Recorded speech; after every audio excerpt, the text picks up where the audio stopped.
রাধে রাধে বন্ধুরা, অমৃত কথা বাংলা চ্যানেলের নতুন পর্বে আপনাদের সকলকে স্বাগত জানাচ্ছি। সামনেই আসতে চলেছে বছরের দীর্ঘতম সূর্যগ্রহণ। 2026 সালের সব থেকে বড় সূর্যগ্রহণ হতে চলেছে আগস্ট মাসে। এই গ্রহণ পূর্ণগ্রাস সূর্যগ্রহণ হবে। বিশেষ কিছু অংশে দেখা যাবে এই গ্রহণ।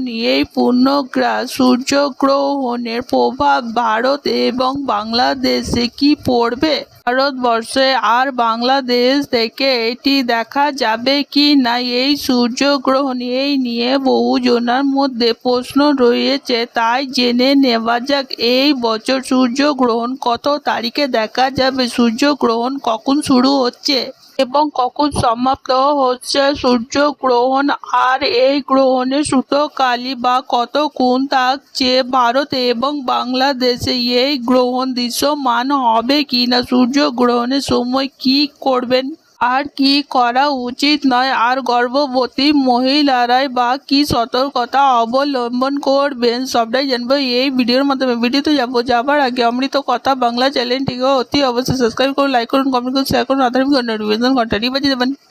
শুরু করার আগে বলে রাখি, এই বছর 2026 সালে শেষ সূর্যগ্রহণ কিন্তু শ্রাবণ মাসে অমাবস্যা তিথিতেও হতে চলেছে। তাই অবশ্যই কমেন্ট বক্সে লিখুন জয় মা কালী দেবীর জয়। বছরের শেষ সূর্যগ্রহণের সময়সূচি কি রয়েছে, অর্থাৎ কবে দেখা যাবে এই সূর্যগ্রহণ?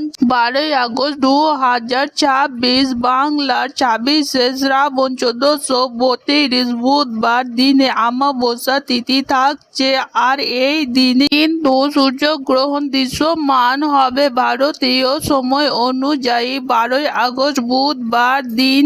এই পূর্ণগ্রাস সূর্যগ্রহণ হতে চলেছে রাতের 11টা 17 থেকে গ্রহণ শুরু হবে এবং এই সূর্যগ্রহণ শেষ হবে 13 আগস্ট 27শে শ্রাবণ বৃহস্পতিবার ভোর 4:25 অর্থাৎ প্রায় 5.5 ঘন্টা স্থায়ী হবে গ্রহণ। এই সূর্যগ্রহণের সূতকাল কতক্ষণ থাকছে আমরা প্রত্যেকেই জানি। জ্যোতিষশাস্ত্র অনুযায়ী এবং ধর্মীয় বিশ্বাস অনুযায়ী সূর্যগ্রহণ শুরু হবার প্রায় 12 ঘন্টার আগে থেকে সূতকাল লাগু হয় এবং গ্রহণ শেষ হওয়ার সাথে সাথে এই সূতকাল শেষ হয়ে যায়। সময়সীমা থাকছে 12 ঘন্টা আগে, অর্থাৎ এর মানে রাতের 11টায় গ্রহণ শুরু হচ্ছে। সকাল 11টা থেকে কিন্তু এই গ্রহণের সূতকাল শুরু হয়ে যাচ্ছে। ভোরবেলায় যখন গ্রহণ সমাপ্তি হচ্ছে তখন পর্যন্ত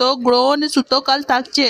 গ্রহণ সমাপ্তি হওয়ার সাথে সাথে গ্রহণের সূতকালও সমাপ্তি হচ্ছে। এরপর আমরা জেনে নেব ভারতবর্ষ এবং বাংলাদেশে এই গ্রহণ দেখা যাবে কি না।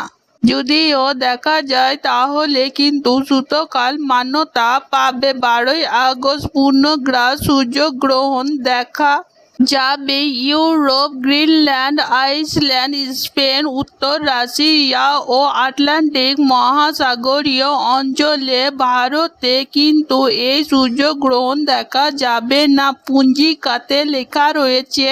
দেখুন, পূর্ণগ্রাস সূর্যগ্রহণ ভারতবর্ষে অদৃশ্য। এছাড়াও ভারতবর্ষের পার্শ্ববর্তী অঞ্চলে বাংলাদেশেও কিন্তু অদৃশ্য রয়েছে। তাই সূর্যগ্রহণ চলাকালীন যে সমস্ত ধর্মীয় রীতিনীতি মানার প্রয়োজন তা কিন্তু মানার কোনো প্রয়োজন নেই। সূতকাল কার্যকারী হচ্ছে না ভারতবর্ষ এবং বাংলাদেশে। তবে গর্ভবতী মহিলাদের কিন্তু কিছু বিধিনিষেধ, কিছু সতর্কতা মেনে চলতে হবে। এই সূর্যগ্রহণের মধ্যে কি কি কাজ করবেন, কোন কাজগুলি করবেন না। এই সময় মানসিকভাবে গায়ত্রী মন্ত্র এবং মহামৃত্যুঞ্জয়ী মন্ত্র পাঠ করলে আপনার মানসিক স্বচ্ছতা বৃদ্ধি পায়। নীরবতা এবং ধ্যান শব্দ থেকে দূরে থাকা, ধ্যানে কিছু সময় ব্যয় করা অভ্যন্তরীণ শক্তি সঞ্চয় করতে সাহায্য করে। গ্রহণ শেষ হবার পর আপনার সামর্থ্য অনুযায়ী শস্য বা তিল দান করলে ইতিবাচকতা আসে। এই সময়কালে যে কোনো ধরনের বিবাদ বা রাগ থেকে দূরে থাকার চেষ্টা করুন আর গ্রহণের সময় কোনো কিছু খাবার গ্রহণ না করাই ভালো। তবে যেহেতু এই বছর গ্রহণটি ভারতবর্ষে দৃশ্যমান নয় আর বাংলাদেশে দৃশ্যমান নয়, তাই গ্রহণের সময় আপনারা খাদ্য গ্রহণ করতে পারবেন। সূর্যগ্রহণের সময় কি করা উচিত নয়? গর্ভবতী মহিলাদের বিশেষ করে যত্ন নেওয়া উচিত। কিছু সামান্য বিধি নিষেধ মেনে চলতে হবে। এই সময়কালে তাদের খাবার খাওয়া বা পান করা উচিত নয়। চুল, সুতো, কাঁচি ব্যবহার করা উচিত নয়। এই সময় অন্যান্য ধারালো জিনিস ব্যবহার করা থেকে এড়িয়ে চলুন। এই সঙ্গে গর্ভবতী মহিলাদের জন্য গ্রহণের ছায়া এড়িয়ে অপরিহার্য বলে মনে করা হয়। এই সময় কোনোভাবে বাইরে বেরোবে না, অর্থাৎ যে দিন গ্রহণ চলছে গর্ভবতী মহিলারা বাড়িতেই থাকবেন, বাড়ির বাইরে বেরোবেন না। তবে যদি খুবই প্রয়োজন হয়, কোনো দরকার থাকে, তাহলে যেতে পারেন। এছাড়া অনাগত সন্তানের ওপর বিরূপ প্রভাব ফেলে বলে মনে করা হয়। শেষ জানিয়ে রাখি, জ্যোতিষশাস্ত্র অনুযায়ী গ্রহণ কর্কট রাশিতে ঘটতে চলেছে। যদিও এই গ্রহণ ভারতবর্ষ দেখা যাবে না, তবুও জ্যোতিষশাস্ত্রদের মতে এর প্রভাব প্রায় দিন ধরে এর প্রভাব চলবে। সর্ব রাশির ওপরেই কম বেশি প্রভাব ফেলবে, কিন্তু বিশেষ 3টি রাশিতে এর প্রভাব বেশি পড়বে, যাদের জীবনে সুখ, সমৃদ্ধি এবং সাফল্যর যোগ তৈরি হতে পারে। এই 3টি রাশির মধ্যে 3টি রাশি কি জানিয়ে রাখি। মিথুন রাশি, কন্যা রাশি, মীন রাশি। আপনাদের জীবনে সুখবর এবং সুসময় আসতে চলেছে খুব তাড়াতাড়ি। এর পর্ব এখানেই সমাপ্ত হলো। অমৃত কথা বাংলা চ্যানেলের সঙ্গে থাকার জন্য আপনাদের অনেক অনেক ধন্যবাদ। রাধে রাধে।